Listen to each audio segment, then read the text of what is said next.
plaintiff, Stephen Barrett, met the defendant when they worked together, and she was a DJ who introduced him to the electronic dance music scene. Stephen claims he loaned the defendant money after she was arrested for having drugs in her car, but he's suing because she's failed to repay. Defendant Beth Lewis admits that she and Stephen were good friends, but she believes he had a crush on her, even though she's gay. Beth insists she was repaying Stephen, but then he stopped returning her calls, so she assumed he forgave the debt. Start with you. Okay. So a few years ago, the defendant and I were co-workers at a restaurant. We were both servers. We became pretty close. We started to hang out outside of work. Beth is a DJ. She introduced me to a lot of new people that I would have never known. Basically a whole scene which revolves around electronic dance music. Okay. So there is a bit of a partying aspect that comes in with that. And I know, I go to those clubs. Yeah. I do.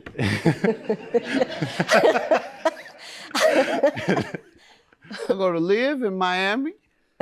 I go to Marquee in Vegas. Oh, That sounds like fun. nice. Sweet. Give me another one. Give me another one in Vegas. These electronic DJ, that's all they play there. I go Dre's, I've been there when Calvin Harris was DJing. Uh-huh. So y'all think I'm out of it. I'm not.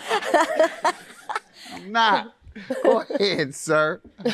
My kids say I'm not age appropriate. I am. I'm still young. Stuff you try to do that, I don't go to the clubs. I've been there with them. Yeah, we want a table at this club. Top clubs in the country, of course. And we get it and hang as a family. Oh, That's for real, we do. Whole scene which revolves around electronic dance music. Okay. So there is a bit of a partying aspect that comes in with that. And I know, I go to those clubs. I do. Defendant Beth Lewis is being sued by her former friend, who claims he loaned Beth money for an attorney after she was arrested for having drugs in her car. All right, sir. So she's a club DJ and has introduced you to it, and you all party. I heard that last part. You all be getting drunk and high all the time. We don't do that when we go. I never said that. You said you said partying goes along with it. Didn't he say that? And I know what that means. I never said that I partook. But anyway. You didn't partake. That's your point. I never said. But anyway. 100%.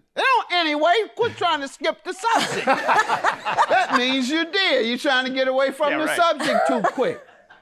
Let's talk about this. I never partook. Were you getting high or not? Nope. No ecstasy. Nope. No, what else?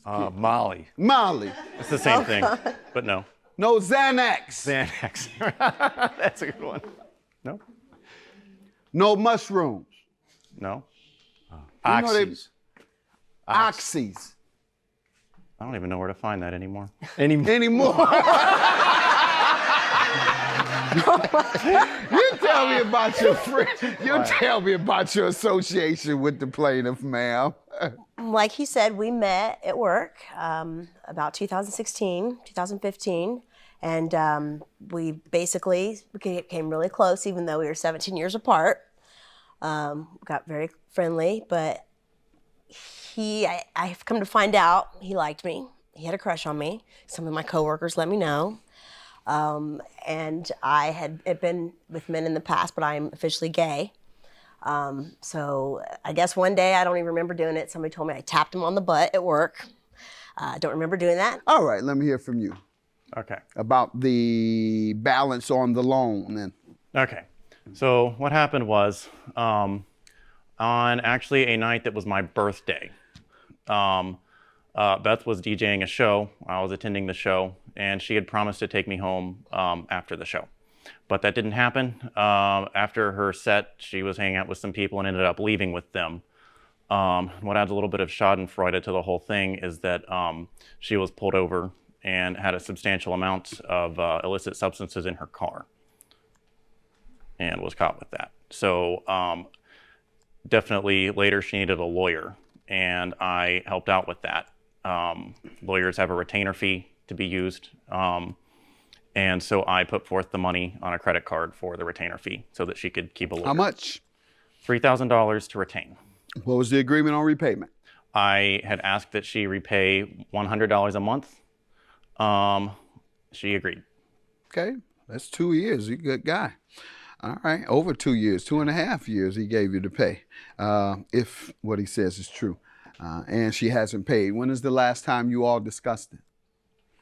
That was months ago, I think in October. What was the conclusion? She said, I'm going to pay you. She said, I don't owe you. What was that like? She didn't say anything. I couldn't get a hold of her. Well, you didn't have a discussion. Oh, we did. I have if you couldn't get a hold of her? I have evidence to prove it. You can see the text messages. Oh, so you did get a hold of her. I'm not talking about her. Well, I texted her. I never got a response. Okay. Multiple times. All right. So let me see. So I came to the ma'am, let me hear from you. I mean, I did pay him back some of the money, and I was paying about $50 a month. I came into some hard times, and I guess I skipped a couple months or whatnot. I really didn't keep track. But I tried to get a hold of him, and I wasn't able to reach him. So, quite honestly, I mean, if you can't reach somebody, I mean, he obviously doesn't want his money. So I figured it's all good. Not true. Yeah, but I tried to reach out to my mortgage company recently, and they never called me back. So the house is mine. I'm not going to pay anymore. I tried. I'm like you. I tried. Till they came to my house with that truck. Say, you say you haven't been able to reach us. We're here now. And so as the mortgage folks told me when they put up to my house with that moving truck, they're here now. So your only reason for not paying him is you couldn't find him. He's here now. Yeah. No Xanax. Xanax. That's a good one. No. No mushroom. No. Oxys. Oxys. I don't even know where to find that anymore. Anymore. Defendant Beth Lewis is being sued by her former friend, who claims he loaned Beth money for an attorney after she was arrested for having drugs in her car. I will say, ma'am, I was going to order you to rehab, but it sounds like you're in recovery. You agreed. You said that you owed, so it's going well for you? Yeah, I've done everything I was supposed to do, so I'm free and clear. See that? So. You didn't know how I knew that, did you? No. I had no idea. My game sense told me that. He said there was plenty of drugs in the car and she was locked up for it. So I had to trick her into telling me that she's in recovery. And she did. Because you had a problem for many years? Yeah. And you overcame it? Several DUIs and whatnot, but I'm doing really good now. I'm working 2 jobs, trying to get on my feet again. Good. So. And when's the last time you've had a relapse, if at all? I haven't. Good. All right. Thank you. Yep. Judgment for the plaintiff. Good luck to you. Have a good day. I'm sorry that it had to come to this. I know. I do miss you. So. I'm just glad this entire thing is over.